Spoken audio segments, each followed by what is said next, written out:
Friends, आप सभी का आपके अपने चैनल टेक्स ट्रेंड में हार्दिक स्वागत है। जी हाँ friends, I am talking about our nation India, जहाँ आए दिन लॉ ही चेंज होता रहता है। कोई भी लॉ सेटल्ड ही नहीं है। आप समझ ही गए होंगे कि मैं किस लॉ की बात कर रहा हूँ। जी हाँ, मैं बात कर रहा हूँ हम सबके चहेते जीएसटी लॉ की, जिसने हम सबका सांस लेना ही दुश्वार कर दिया है। अभी 1 जुलाई 2020 को जीएसटी के 3 साल कंप्लीट हो गए, बट आज तक जीएसटी का बहुत सारा लॉ अनसेटल्ड है, एंड जो भी सेटल्ड है उसमें भी खींचातानी चलती ही रहती है।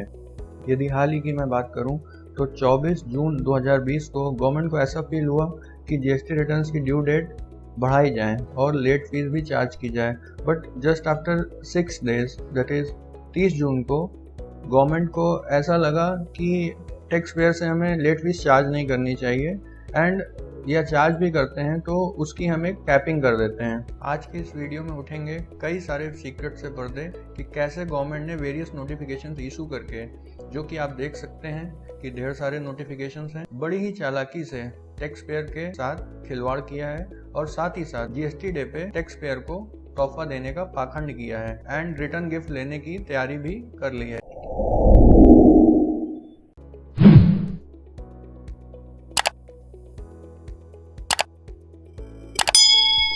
जी हाँ दोस्तों, आज मैं आपको ये सब कुछ बताने वाला हूँ इस वीडियो में। नमस्कार दोस्तों, मैं हूँ CA Ghanshyam Maheshwari, practising chartered accountant, जो कि आपके अपने चैनल टेक्स ट्रेंड का मेंबर हूँ। मैं आज आपको बताने वाला हूँ कि कैसे बहुत से लोग गवर्नमेंट नोटिफिकेशंस को गलत तरह से इंटरप्रेट कर रहे हैं और ये अनुमान लगा रहे हैं कि गवर्नमेंट ने लेट फीस एंड ब्याज दोनों माफ़ कर दिया है। तो क्या ऐसा वाकई में हुआ है? जैसा कि आपने इस वीडियो के थंबनेल में पढ़ा ही है, इस सच से आज पर्दा उठाने वाला हूँ मैं, एंड आपको मिलेगी भरोसेमंद प्रोफेशनल एडवाइस। फ्रेंड्स, गवर्नमेंट ने कई सारे नोटिफिकेशन इशू किए, कुछ मार्च में, कुछ अप्रैल में और कुछ जून में, और इनको इशू करके लोगों को कंफ्यूज कर दिया है कि आखिर वो कहना क्या चाहती है और करना क्या चाहती है। इसी कंफ्यूजन को दूर करने के लिए हमने मिलकर ये चैनल स्टार्ट किया है, एंड आज का ये वीडियो इसी कंफ्यूजन को दूर करेगा। तो आज के इस वीडियो में हम सब क्या क्या जानेंगे, सबसे पहले ये जान लेते हैं। Topics to be covered. Firstly, we will talk about some basics relating to the criteria for GST filing and various types of exemptions and waivers. That is, what are their type. Number 2, क्या वाकई में GSTR 3B and GSTR 1 की due date extend हुई है? आइए देखेंगे इस video में। Number 3, one time amnesty scheme for 3B for non filers. Government ने एक साथ 2017 से लेके जनवरी 2020 तक जितने भी नॉन फाइलिंग के केसेस हैं 3B के, उनके लिए एक स्कीम लॉन्च करी है। उसके बारे में भी हम डिटेल में चर्चा करेंगे। Number 4, dates for filing the GSTR 1 to avoid the late fees. Again, date for filing GSTR 1 to avoid late fees, remember it is not the due date. Again, dates for filing the GSTR 3B to avoid the interest at 18%. Again, I want to say, remember it is not the due date. Then we will learn dates for filing for 3B to avoid the late fees. Remember, it is not the due date. मैं इतना emphasis क्यों दे रहा हूँ due date के ऊपर? This secret will be exposed in some time. Please do watch the video till the end, because at the end of the video I will provide you the summary of what I discussed today, so that all of your confusions will get cleared. बड़े ही ध्यान से सुनिएगा इस video को, क्योंकि आगे थोड़ा सा टेक्निकल होने वाला है ये वीडियो। जरा सा आपका ध्यान हटा तो यू विल इनकर huge interest cost and let fees, and your business will face huge liability. Now हम जान लेते हैं थोड़े से बेसिक्स, जो कि इस हमारे वीडियो में फाउंडेशन का काम करेंगे, क्योंकि अगर हमारे बेसिक्स ही नहीं क्लियर होंगे तो you will face difficulties in understanding this video, and इस वीडियो का पर्पज ही सॉल्व नहीं होगा। वैसे तो आपको पता ही होगा, there are the two types of the returns for regular tax payers. First is GSTR 1 and second is GSTR 3. GSTR 1 can be filed in two frequencies. First is monthly for businesses having turnover above 5 crore, and quarterly for those having turnover up to 5 crore. For monthly, you need to file the return by 11th of the next month, and for quarterly returns filers, you need to file the return by the last date, that is either it be 30th or 31st of the next month after the quarter end. 3B can be filled on monthly basis. Its due date is 20th for those having turnover above 5 crore in all the states. This is applicable in all the states. Further, for businesses having turnover up to 5 crore rupees, there is the criteria, that is those businesses that are registered in group A states that will file by 22nd of the next month, and those who are registered in Group B states that will file by 24th of the next month. I have marked Group A states by green color and Group B states by saffron color in our Indian map. You will see ahead for better understanding. See, the states which are marked with the green color, those are the states who are Group A states, and businesses registered in these states having turnover up to 5 crore rupees, they need to file the return by 22nd of the next month, and those highlighted with the saffron color are the Group B states, and those registered in these states need to file the return by 24th of the next month. The dates discussed recently are the dates which are the original due dates. Now we discuss one small concept of late fees. What were the late fees before amendment? See, if the tax payable for a particular tax period is nil, then late fees will be charged 20 rupees per day, and if tax payable is more than rupees 1, then late fees will be 50 rupees per day.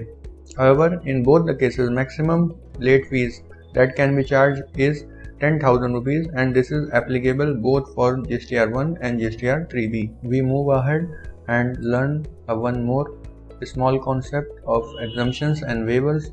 See, exemptions and waivers can be of two types that can be given by the government. First is absolute and second one is conditional. Any exemption and waiver is granted absolutely, then there is no requirement that is to be fulfilled. It is granted absolutely, it is granted by default, generally it is granted without any conditions attached. And when any exemption and waiver is granted conditionally, then there are the requirements that need to be complied with. It can be with respect to the dates and specific eligibility criteria. In our case, for late fees and interest, there is a time limit criteria. Now we move ahead for extensions. As we discussed earlier, whether date has been extended or not, so I just say कोई भी date extend नहीं हुई है for 3B या फिर 1 हो. Date सिर्फ और सिर्फ 3B की एक्सटेंड करी गई है only for the month of May and August. मैं आपको पहले से ही ये क्लियर कर देना चाहता हूँ ताकि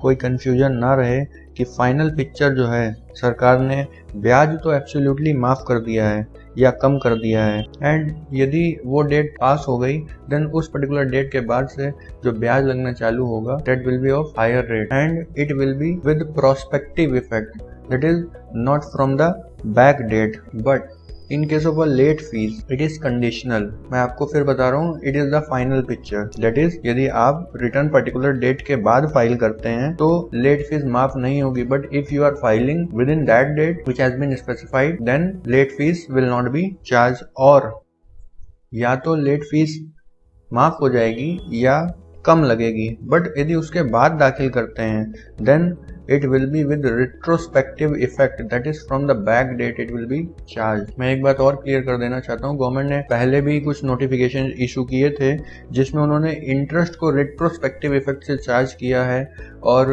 क्लैरिफिकेटरी सर्कुलर भी जारी किया था. बट अगेन जब उन्होंने 24 जून को नोटिफिकेशन जारी किए देन उसके साथ भी उन्होंने क्लैरिफिकेटरी सर्कुलर जारी करके ये बोल दिया कि इंटरेस्ट भी हम प्रोस्पेक्टिव इफेक्ट से चार्ज करेंगे at higher rate of interest पे. यदि आप पर्टिकुलर डेट तक टैक्स जमा करा देते हैं तो हम लोअर रेट का बेनिफिट या निल रेट का बेनिफिट आपको प्रोवाइड करेंगे. Now we move on to the 3B date extension. अब से आप पूरे वीडियो में देखेंगे कि मैंने हर जगह 3 कॉलम्स दे रखे हैं. First is for the original due date, second is for the revised date of filing and third is for the re-revised date of filing. There are some times when the revised date of filing is not relevant for us and re-revised date of filing is relevant for us.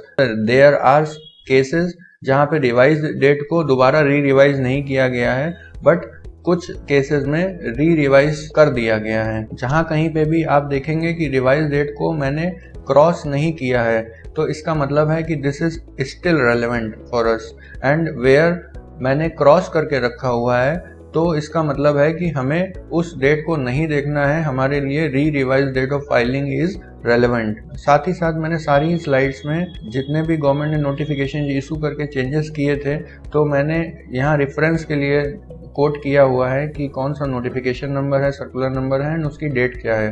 And remember this is not for your purposes, it is for our दोस्त professional friends जो कि इस video को देख रहे हैं, ताकि उन्हें पता चल जाए कि मैंने किस नोटिफिकेशन की बात की हुई है। जैसा कि मैंने पहले भी बताया हुआ है कि क्या डेट एक्सटेंड हुई है कि नहीं हुई है। Now we come to the real picture and now discuss. GSTR 1 and 3B की किसी भी मंथ की ड्यू डेट एक्सटेंड नहीं हुई है। This is the wrong information with you. Only the date extension is with respect to May month and August month. For May month, original due dates were these, and then government ने revised due dates इनकी दे दी, but this is the extension. Late fees के लिए या ब्याज के लिए डेट में अंतर क्या है वो मैं यहाँ पे क्लियर कर देना चाहता हूँ कि यदि आप इस पर्टिकुलर डेट के बाद रिटर्न फाइल करते हैं, that is for May, for those that are having turnover more than 5 crore, suppose उन्होंने 27 तारीख तक अपना रिटर्न फाइल करना था, तो अब 28 तारीख से मेरा ब्याज और लेट फीस लगना चालू होगा, बिकॉज यहाँ पे 3B की डेट एक्सटेंड हुई है। ये नहीं कहा गया है कि इंटरेस्ट पर्पसेस के लिए और लेट फीस पर्पसेस के लिए हम इस डेट को बढ़ा रहे हैं, ताकि उसके पहले तक यदि आप फाइल कर देते हैं तो ब्याज या लेट फीस नहीं लगेगी। यहाँ पे ऐसा नहीं है, यहाँ पे डेट ओरिजिनली बढ़ा दी गई है। And same happened for August month. आप देखेंगे re revise date of filing by 54/2020 notification number आया एंड 24 जून को सरकार लाई और उन्होंने बोला कि अगस्त मंथ की ड्यू डेट हम 1 अक्टूबर एंड 3 अक्टूबर कर रहे हैं। किनके लिए? जो group A category of states and group B category of state हैं, for those businesses that are registered in these state and having turnover up to 5 crore rupees, and it is not for those जिनका turnover 5 crore से ऊपर है। सो ये गलत फहमी अपने mind से निकाल दीजिए कि कोई भी टाइप की ड्यू डेट एक्सटेंड हुई है except for the months of May and August. And आप देखेंगे कि मई के महीने में चाहे वो 5 करोड़ से ऊपर वाला हो चाहे 5 करोड़ से नीचे वाला हो, उसकी डेट एक्सटेंड करी है सरकार ने। एंड इस केस में 5 करोड़ से ऊपर वालों के लिए ड्यू डेट 27 जून कर दी गई थी, बट जो 5 करोड़ से नीचे वाले हैं उनके लिए यदि वो ग्रुप ए स्टेट में है तो 12 July and group B state में है तो 14 July. But for August month those businesses having turnover more than 5 crore, there is no due date extension. That is for August month it is 20th September, and for those having turnover up to 5 crore rupees, if they are registered in group B state, then their due date for 3B filing will be 1st October and group B states के लिए ये 3rd October होगी। So ये अपने mind में लेके चलिएगा कि इसके अलावा कोई भी ड्यू डेट एक्सटेंड नहीं हुई है। यदि कोई बात आपसे कही जा रही है तो आप ये मान के चलिए इसके अलावा वो लेट फीस के लिए कही जा रही है एंड इंटरेस्ट के लिए कही जा रही है। Now we move on to the one time amnesty scheme. सरकार 24 जून को एक नोटिफिकेशन लाई जिसके तहत उन्होंने ये बोला कि जितने भी बिजनेसेस जो GSTR 3B फाइल करना भूल गए थे, कब से? जुलाई 17 से जनवरी 2020 तक। ओरिजिनली तो उनकी due date 20th of the next month होती है, but if they file the return, कौन से रिटर्न्स? जो जुलाई 17 से जनवरी 20 तक के रिटर्न्स थे, उनको यदि वो फाइल कर देते हैं बिटवीन द पीरियड 1 जुलाई 2020 से 30 सितंबर के बीच में, देन होगा ये कि लेट फीस जो है उस पर सरकार ने कैपिंग कर दी है, माफ नहीं किया है। फिर से समझिएगा, इसमें कैपिंग कर दी गई है। और कैपिंग किस हिसाब से करी है? जैसा कि मैंने आपको लेट फीस का कॉन्सेप्ट बताया था, if tax payable is nil then late fees will be nil for per return for per tax period, and if tax payable is more than ₹1, then सरकार ने बोला कि 50 रुपए पर डे के हिसाब से नॉर्मली लगती लेट फीस, बट उन्होंने कहा कि हम आपसे सिर्फ और सिर्फ 500 रुपए लेंगे पर रिटर्न पर tax period. Remember one thing, this amnesty scheme is also conditional, that is if you file the return between this period that I have discussed, 1 जुलाई से 30 सितंबर के बीच में, तब तो आपकी लेट फीस पे कैपिंग लग गई है। बट यदि आप उसके एक दिन बाद भी डिले करते हैं, then this amnesty scheme is not applicable at all. And lastly, this is applicable for 3B only, this is not applicable for GSTR 1, because पहले भी सरकार एक नोटिफिकेशन लाके GSTR 1 की लेट फीस पहले ही माफ कर चुकी थी, तो उन्होंने कहा कि वो तो पहले ही जिनको दाखिल करने थे रिटर्न वो तो कर चुके हैं, तो उनकी डेट तो पहले ही एक्सपायर हो गई थी, जो कि मैं आपको बता देना चाहता हूँ वो पहले 17 जनवरी 2020 थी डेट, जो कि एक्सपायर हो चुकी है। तो यदि जो लोग यदि ऐसा सोच रहे हैं कि हम 3B भी फाइल कर दें एंड 1 भी फाइल कर दें और मेरा काम हो जाएगा, तो आप गलत फहमी में जी रहे हैं। यदि आपके 1 नहीं फाइल थे पहले तो 1 की तो लेट फीस लगेगी ही लगेगी, सिर्फ और सिर्फ 3B की लेट फीस माफ हो जाएगी यदि आप इस पर्टिकुलर 3 महीने के अंदर अंदर अपना रिटर्न 3B फाइल कर देते हैं। Now we move on to the GSTR1 late fee calculation and what are the dates for GSTR1 filing. जैसा कि मैंने आपको पहले भी बताया, यदि आपका टर्नओवर मोर देन 1.5 करोड़ है तो आपको मंथली फाइल करना होता है, and these are the due dates that were the original due dates for GSTR1 filing. And यदि आप 1.5 करोड़ के अंदर वाले हैं तो आपको क्वार्टरली फाइल करना होता है। तो ओरिजिनल ड्यू डेट्स तो हमारी ये थी, but remember one thing, you need to focus only on the revise date of filing. I have mentioned these dates only for your perusal because lockdown के दौरान तमाम नोटिफिकेशंस आए, सरकार आत्मनिर्भर भारत अभियान भी ले आई, तो कुछ नोटिफिकेशन कोविड के बाद आ गए थे, कुछ आत्मनिर्भर अभियान के पहले आ गए, कुछ आत्मनिर्भर अभियान के बाद आ गए। लोगों के मन में एक कंफ्यूजन बना हुआ है कि आखिर कौन सी ड्यू डेट है और वाकई में ड्यू डेट एक्सटेंड भी हुई थी कि नहीं। तो लोगों के मन में अभी भी यही पिक्चर बसी हुई है कि रिवाइज डेट ऑफ फाइलिंग 30 जून है, जो कि मार्च के महीने के लिए है या अप्रैल के महीने के लिए है। बट आज की डेट में ऐसा नहीं है। आज की डेट में ये आप यदि देखें तो रिवाइज डेट ऑफ फाइलिंग ये आज की डेट में ऑब्सोलीट हो चुकी है, but this late fee due date is the conditional one. If you file the return by that due date which has been specified, then there is a no need to concern, because आपकी late fee पे capping लगी हुई है या फिर आपको देनी ही नहीं है, दोनों बातें हो सकती हैं।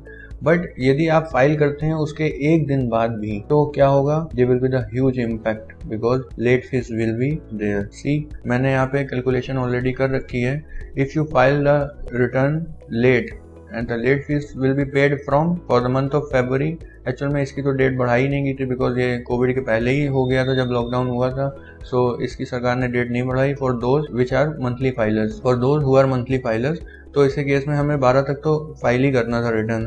बट जो लोग आज भी इस भ्रम में जी रहे हैं कि फरवरी की डेट भी एक्सटेंड हो गई थी, तो उनको ये देखने की सख्त ज़रूरत है कि यदि रिटर्न फाइल वो करते हैं एक दिन बाद तो लेट फीस कब से कैलकुलेट करी जाएगी, 12 मार्च से। के लिए वैसे भी कोई डेट नहीं बढ़ी थी, तो उनको 5,550 रुपए तो देने ही देने हैं। यदि आप मार्च की बात करें तो मार्च की ड्यू डेट 10 जुलाई हो गई थी, तो 10 जुलाई की यदि ड्यू डेट हो गई है तो आपको 10 जुलाई तक यदि आप फाइल कर देते हैं तब आपका 1 रुपए भी लेट फीस का पैसा नहीं जाएगा। But if you file the return by 11 जुलाई, देन व्हाट विल हैपन, जो लेट फीस कैलकुलेट होगी वो 12 अप्रैल से कैलकुलेट होगी because original due date were this and कोई भी ड्यू डेट एक्सटेंड नहीं हुई थी, जैसा कि मैंने आपको पहले भी बताया।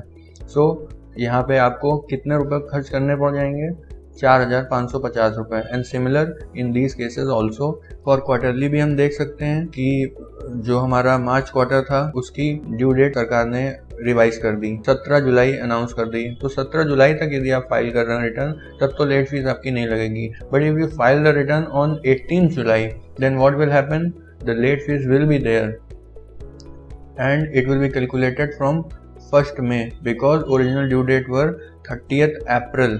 सो आपको 3,950 रुपए देने पड़ेंगे। And this is the most important and dangerous point because लोगों के दिमाग में यही है कि लेट फीस तो माफ हो गई है, अब तो कुछ नहीं होगा। सेकेंड थिंग, जो लेट फीस माफ हुई है और जो कैपिंग करी गई है, this is only for GSTR 3B and not for GSTR1।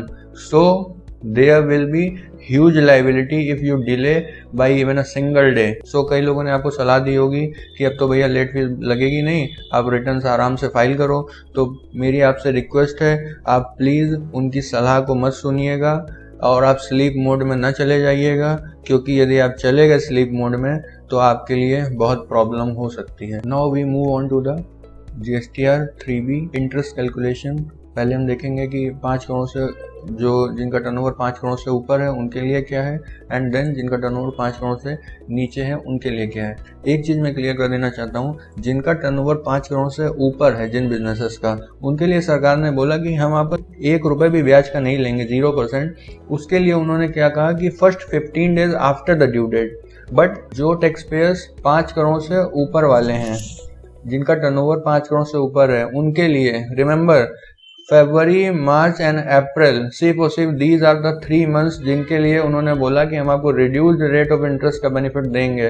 That is, यदि आप पहले 15 दिन तक after the due date return file कर देते हैं और टैक्स जमा करा देते हैं तो हम आपसे 1 रुपये भी ब्याज नहीं लेंगे, और यदि उसके बाद आप 24 जून तक भी करा देंगे तो हम पहले 15 दिन के लिए तो 0% ले रहे हैं, उसके बाद आने वाले दिनों के लिए 24 जून तक हम आपसे 9% का ब्याज लेंगे, और यदि 24 जून भी गुजर गई तो हम 25 जून से आपसे 18% का ब्याज लेंगे। मैं इसलिए ये बताना चाह रहा हूँ क्योंकि लोगों के दिमाग में अभी भी ये कन्फ्यूजन्स बनी हुई हैं कि ब्याज भी सरकार ने माफ़ कर दिया है, बट ऐसा बिल्कुल भी नहीं है। जो टैक्स पेयर्स 5 करोड़ से ऊपर के हैं उनका फरवरी, मार्च और अप्रैल मंथ का ही सिर्फ रिड्यूस रेट का और या नील रेट का बेनिफिट दिया गया है, बट उसके बाद के मंथ्स के लिए कोई भी एक्सटेंशन या उनको वेवर नहीं दिया गया है। So these were the original due dates for GSTR1 and Covid के जब लॉकडाउन हुआ तो रिवाइज करी गई date. These were the conditional. यदि आप देखेंगे तो जो पहले मैंने आपसे चर्चा करी थी कि सरकार ने बीच में इसको कंडीशनल किया था, देन बाद में एब्सोल्यूट कर दिया। So these were the previous due dates, जिसके हिसाब से सरकार ने कहा था कि यदि हम इस पर्टिकुलर डेट तक पेमेंट कर देंगे तो हमारा 0% ब्याज लगेगा, यदि इस पर्टिकुलर डेट तक कर देंगे तो 9% लगेगा, एंड उसके बाद नहीं, यदि उसके बाद करते हैं तो बाद से नहीं लगेगा, विद रिट्रोस्पेक्टिव इफेक्ट 18% लगेगा। But this notification is obsolete now and you need to focus on the re-revise date of filing. And मैंने इसको येलो कलर से हाईलाइट इसलिए कर रखा है बिकॉज मई की ओरिजिनली ड्यू डेट एक्सटेंड करी गई थी, जैसा कि मैंने आपको पहले भी बताया। अब आप एक बार इसमें ओवरव्यू ले सकते हैं। नोटिफिकेशन आया 24 जून को। फेब की डेट उन्होंने कहा कि यदि आप 4 अप्रैल तक फाइल कर देंगे तो हम आपसे 1 रुपये भी ब्याज नहीं लेंगे। मार्च तक फाइल कर देंगे, मार्च का मतलब 5 मई तक फाइल कर देंगे तो हम आपसे 1 रुपये ब्याज नहीं लेंगे। बट आप यदि गौर करेंगे तो ये हमारे प्रीवियस नोटिफिकेशन में लिखा था। इसका मतलब है कि जो 5 करोड़ तक के टर्नओवर वाले थे उनका फरवरी, मार्च और अप्रैल मंथ के लिए जो पहले ड्यू डेट इन्होंने बताई थी प्रीवियस नोटिफिकेशन में, उसी को इन्होंने दोबारा से लिख दिया है। बट बेनिफिट क्या है? बेनिफिट इज जो हमारा 18% का इंटरेस्ट हमारा लगता यदि हम बाद में फाइल करते तो वो रिट्रोस्पेक्टिव ना लग के अब प्रोस्पेक्टिव लगेगा। पहले ये 21 मार्च से लग रहा था, अब ये 25 जून से लगेगा। This is the only benefit for the businesses having turnover more than 5 crore. And अब देखेंगे कि मई, जून और जुलाई के लिए, सिंस मैंने आपसे कहा कि इसके लिए कोई भी छूट नहीं दी गई है इन बिजनेसेस को, तो आप देखिए 20 जून ओरिजिनल ड्यू डेट थी, इसको तो इन्होंने एक्सटेंड किया था जो कि हमने आपसे पहले डिस्कस किया। तो अब यदि 27 जून के बाद मैं इस रिटर्न को फाइल कर रहा हूँ तो ब्याज मेरा कब से लगेगा? 28 जून से लगेगा, बिकॉज उससे पहले मैंने टैक्स का पेमेंट नहीं कराया। बट यदि हम जून के महीने की बात करें तो जून के महीने की ड्यू डेट ओरिजिनल 20 जुलाई है, इसका कोई एक्सटेंशन नहीं हुआ है। सो यदि हम एक दिन भी लेट करेंगे तो हमारा 18% ब्याज लगेगा। कब से लगेगा? 21 जुलाई से लगेगा। नाउ अब हम डिस्कशन कर लेते हैं उन बिजनेसेस का जिनका टर्नओवर 5 करोड़ तक है। अब मैंने जैसा आपको पहले बताया था, भारत का मैप मैंने 2 हिस्सों में बांटा हुआ था। तो जो ग्रुप ए स्टेट्स हैं उसको मैंने ग्रीन हाईलाइटेड किया था, और जो ग्रुप बी हैं वो हमने सैफरन कलर से हाईलाइटेड किया हुआ था। ओरिजिनली ग्रुप ए स्टेट्स की due date 20th of the next month होती थी एंड ग्रुप बी स्टेट्स की due date 24th of the next month होती थी। सरकार ने सेम थिंग कोविड के दौरान इसकी फाइलिंग की जो डेट्स हैं उसको उन्होंने एक्सटेंड कर दिया था कि यदि आप इस पर्टिकुलर डेट तक पैसा डिपॉजिट करा देते हैं टैक्स का तो हम आपसे ब्याज रिड्यूस्ड रेट पे लेंगे या नहीं लेंगे, बट एक पर्टिकुलर डेट के बाद कराएंगे तो रिट्रोस्पेक्टिव इफेक्ट से लेंगे। बट ये नोटिफिकेशन भी अब ऑब्सोलीट हो गया है। Now you need to see the re-revise date for payment of tax और द फाइलिंग। 24 जून का नोटिफिकेशन भी आया जिसको क्लैरिफाई करने के लिए उन्होंने 24 जून को सर्कुलर भी जारी कर दिया ताकि ये कंफ्यूजन दूर हो जाए कि अब ब्याज प्रोस्पेक्टिव इफेक्ट से लगेगा, नॉट फ्रॉम बैक डेट। सो अब यदि आप फरवरी, मार्च, अप्रैल, गौर कीजिएगा, जो जिनका टर्नओवर 5 करोड़ से ऊपर था उनका तो फरवरी, मार्च और अप्रैल 3 ही महीने के लिए सिर्फ ब्याज का बेनिफिट दिया गया था at reduce rate of interest या लोअर रेट ऑफ इंटरेस्ट या nil rate of interest. But जिनका टर्नओवर 5 करोड़ से नीचे का है उनके लिए सरकार ने फरवरी से लेकर जुलाई तक के लिए ये बेनिफिट कंटिन्यू किया, और उन्होंने बोला कि यदि आप इन पर्टिकुलर डेट्स तक, suppose for the month of March 3 जुलाई तक यदि आप फाइल कर देते हैं और पेमेंट करा देते हैं तो हम आपसे 1 रुपये भी ब्याज नहीं लेंगे। बट यदि आप 3 जुलाई के बाद कराएंगे तो 4 जुलाई से 30 सितंबर तक हम आपसे 9% लेंगे। बट यदि आप 30 सितंबर के बाद कराएंगे फाइल, अनटैक्स का पेमेंट कराएंगे, तो हम आपसे ब्याज जो लेंगे वो 1 अक्टूबर से लेंगे। That is the benefit for small tax payer. Same is in case of a group B. You can see, you can take a screenshot of these dates. Now we move on to the late fees calculation and GSTR 3B filing dates so that we can avoid our late fees. And यहाँ पे GST day का सरकार का तोहफा भी मैं discuss करूँगा and वो कब हमसे रिटर्न गिफ्ट भी ले रहे हैं ये भी मैं आपसे डिस्कस करूँगा। Firstly we discuss for the businesses having turnover more than 5 crore rupees. These are the original due dates. These were the revised due dates and these were the revised due dates and these are the again revised date of filing, जो कि सरकार 30 जून को एकदम से तोहफा लेके आई GST day के लिए। These dates are not relevant right now, but these re-revised dates are relevant because for the taxpayers जिनका टर्नओवर 5 करोड़ से ऊपर है, फरवरी, मार्च, अप्रैल के लिए उनकी ड्यू डेट 24 जून थी। यदि 24 जून के बाद वो रिटर्न फाइल करते हैं तो 25 जून से उनकी लेट फीस लगनी चालू हो जाएगी। ठीक है, अब जो सरकार तोहफा लाई है 30 जून को, उसमें उन्होंने क्या बोला कि जितने भी टैक्स पेयर जिन्होंने रिटर्न अपने फाइल करने थे, सपोज वो अपनी ड्यू डेट के बाद फाइल करते हैं, जो कि उन्होंने पहले के नोटिफिकेशंस में, पहले का नोटिफिकेशन मतलब रिवाइज डेट ऑफ फाइलिंग में जो उन्होंने बोला था कि आप यहाँ तक रिटर्न फाइल कर देंगे तो हम आपसे लेट फीस नहीं लेंगे। बट यदि नहीं कर पाए तो 30 सितंबर तक भी यदि फाइल कर देते हैं तो हम आपकी लेट फीस में एक कैपिंग लगा दे रहे हैं। कैपिंग क्या लगा दे रहे हैं? यदि आपका टैक्स पेबल नील है in a particular tax period, suppose आपका फरवरी में टैक्स पीरियड नील आ रहा है, तो हम एक्चुअल में यदि हम देखते हैं कैलकुलेट कब से हो रही है, कैलकुलेट तो बैक डेट से होगी। क्यों? क्योंकि एक्चुअल में these were not the due date for 3B extension. Actual में 3B की तो डेट एक्सटेंड ही नहीं हुई थी, वो तो लेट फीस के लिए डेट एक्सटेंड हुई थी। तो अब यहाँ पे जो लेट फीस कैलकुलेशन करी जाएगी वो कब से करी जाएगी? वो करी जाएगी 21 मार्च से। क्यों? क्योंकि 3B का जो फरवरी का महीना था उसके लिए 20 तारीख हमारी ड्यू डेट थी एंड सिंस हम फाइल नहीं कर रहे हैं रिटर्न, तो हमारी जो ना हमने 24 के दौरान फाइल किया, अब 24 के बाद ही हम फाइल कर रहे हैं, तो अब हम 30 सितंबर के पहले मगर फाइल कर रहे हैं। ठीक, तो 30 सितंबर के पहले फाइल कर रहे हैं तो हमारी कैलकुलेट तो वो बैक डेट से होगी। कब से? 21 मार्च से।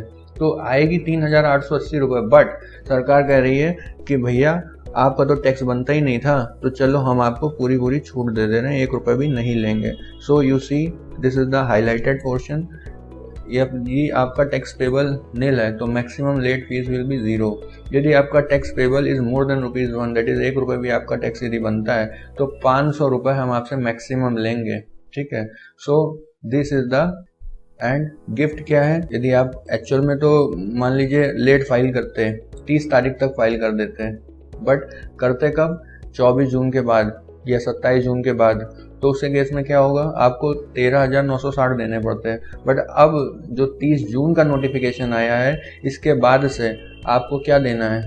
कुछ नहीं। क्यों? आपका टैक्स पेबल नहीं बनता था। बट यदि आपका टैक्स पेबल 1 रुपये भी बनता था तो आपको कितना देने हैं? 6 महीने के रिटर्न आपने नहीं फाइल किए थे, 500 रुपये पर रिटर्न दीजिए, मतलब टोटल में 3,000 और नेट में आपको 31,900 रुपये का बेनिफिट सरकार देगी। बट जरा रुकिए, यदि आपने रिटर्न लेट किया एंड सिंगल डे की भी आपसे डिले हो गई तो प्रलय आ जाएगी। 1 अक्टूबर 2020 को यदि आप रिटर्न फाइल करते हैं तो लेट फीस कब से कैलकुलेट होगी? लेट फीस तो बैक डेट से ही कैलकुलेट होगी, 21 मार्च से। यदि मार्च की बात करें तो 21 अप्रैल से। बट यहाँ पे कोई भी कैपिंग नहीं लगी हुई है एंड इसके केस में यदि आपका टैक्स पेबल नील बन रहा है तो आपसे सरकार कितने रुपए लेगी? 3900 फॉर फरवरी मंथ। मार्च के लिए 3280। तो जितना भी आपने खाया पिया नहीं उससे ज़्यादा आपसे सरकार वापस ले लेगी। So this is the return gift which government can take away from you because आपने कंडीशन को फुलफिल नहीं किया।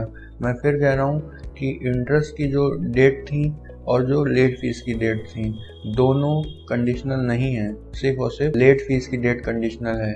इंटरेस्ट की तो डेट है कि उस पर्टिकुलर डेट के बाद आप करेंगे तो आपसे हाइयर रेट ऑफ इंटरेस्ट लिया जाएगा, but not from retrospective effect. तो be aware and be careful.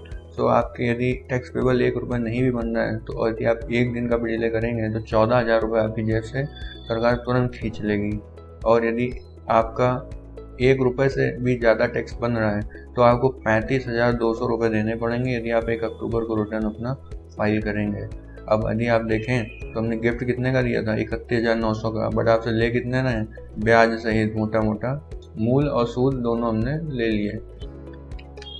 Now similar in case of businesses having turnover up to 5 crore rupees, these were the original dates। And May month की जैसा कि मैंने आपको पहले भी कहा था कि डेट मैंने हाईलाइट कर रखी बिकॉज इसकी ड्यू डेट बढ़ी थी एक्चुअल में। तो revise date of filing valid नहीं है। क्यों? क्योंकि उसके बाद अगेन दोबारा डेट आ गई। So this is the revise date of filing, this is still relevant because जो गिफ्ट आया है वो तो सिर्फ इतना बोल रहा है कि यदि आप 30 सितंबर तक फाइल कर तो हम आपकी लेट फीस में कैपिंग कर देंगे, माफ करने को नहीं बोला है। तो सिमिलर इसके केस में भी होगा। यदि आपका टैक्स पेबल नील है तो मैक्सिमम आपसे 1 रुपये भी नहीं लेंगे, और यदि आपका टैक्स पेबल 1 रुपये से ज़्यादा है तो हम आपसे 500 रुपये पर रिटर्न लेंगे। तो इस केस में आप ग्रुप ए स्टेट्स के केस में देख रहे हैं 13,460 रुपये का बेनिफिट सरकार ने दिया आपको एज अ गिफ्ट। एंड यदि आपका टैक्स पेबल 1 रुपये भी बनता है तो उसके केस में आपका 500 रुपये पर मंथ के हिसाब से 3,000 रुपये लेगी, बाकी 30,650 रुपये का आपको बेनिफिट मिलेगा। तो ये है आपका GST डे का तोहफा। और यदि आप लेट हो जाते हैं, ठीक है, तो आपको खाया पिया कुछ नहीं और डकार लेने में भी प्रॉब्लम आएगी। आपसे 33,950 रुपये ले लिए जाएंगे। Similar in case of group B states, you can see calculation is still the same, but मई की इनकी ड्यू डेट 14 जुलाई हुई थी तो हमने इसको हाईलाइट करके रखा हुआ है। बाकी rest all are same as in group A states. Now we move on to the summary part. Firstly, no due dates has been extended for GSTR 1 and 3B except for the month of May and August for the 3B return only। Number 2, waiver चाहे ब्याज का हो चाहे late fees का हो, it is applicable for the month of फरवरी से जुलाई 20 based on the specific condition. जैसा कि मैंने आपको बताया कि फरवरी मार्च अप्रैल की इंटरेस्ट के लिए सिर्फ हमारा उन्हीं के लिए बेनिफिट दिया गया है जो 5 करोड़ से ऊपर वाले टर्नओवर वाले हैं। जिनका टर्नओवर 5 करोड़ से नीचे वाला है उनको फरवरी से लेकर जुलाई तक थ्रू आउट दीज मंथ्स उनको बेनिफिट दिया गया है। बट लेट फीस के केस में हम बात करेंगे तो उसका भी क्राइटेरिया है। Number 3, interest waiver is absolute even if we file the return by 1 day delay, but remember this is not applicable for the months of May, June and July for the businesses having turnover more than 5 crore rupees, because ये benefit सिर्फ और सिर्फ उन्हीं को दिया गया है जिनका टर्नओवर 5 करोड़ से नीचे है या 5 करोड़ तक है। Number 4, limited benefit of interest 0%, that is nil for 15 days, is only for the businesses having turnover more than 5 crore rupees। जो हमारे स्मॉल बिजनेसेस हैं जिनका टर्नओवर 5 करोड़ तक है, गवर्नमेंट ने उनकी एक डेट स्पेसिफाई कर दी है कि यदि आप वहाँ तक पेमेंट कर देते हैं तो हम आपसे 1 रुपये भी ब्याज नहीं लेंगे, उसके बाद हम रिड्यूस रेट पे लेंगे, that is 9%। Fifth point, late fee waiver is conditional for both GSTR 1 and 3B। For GSTR 1, there is no gift on GST day, no capping of the late fees, no capping of nil, or no capping of maximum 500 rupees late fees। That is, even if you file the return by delaying it by 1 day, then you need to pay the late fees by retrospective effect। Number 7, for GSTR 3B, there is a gift on the GST day, that is capping of nil and maximum 500 rupees late fees per return for February to July 2020 for all the businesses in all the states, even if we file the return by 30th September। But remember, if you are late by 1 day, then for 3B also there is no capping of nil and 500 rupees late fees, and late fees लगेगी तो but retrospective effect से लगेगी, back date से लगेगी। One time amnesty scheme is also conditional, and it is for 3B only and not for GSTR1, as government has already announced the same for GSTR1 earlier, and this scheme is expired now, that is इसकी due date 17 जनवरी 2020 थी. So that's all from my side, and I hope you like the video and all of your confusions are cleared now, and in case of any query please tell me in the comment section, and आगे भी हम आपके लिए ऐसे ही confusion resolving and informative videos लाते रहेंगे. Please do like, comment, share and subscribe and press the bell icon so that you will get instant notification whenever a new video is released. Thank you. Bye bye.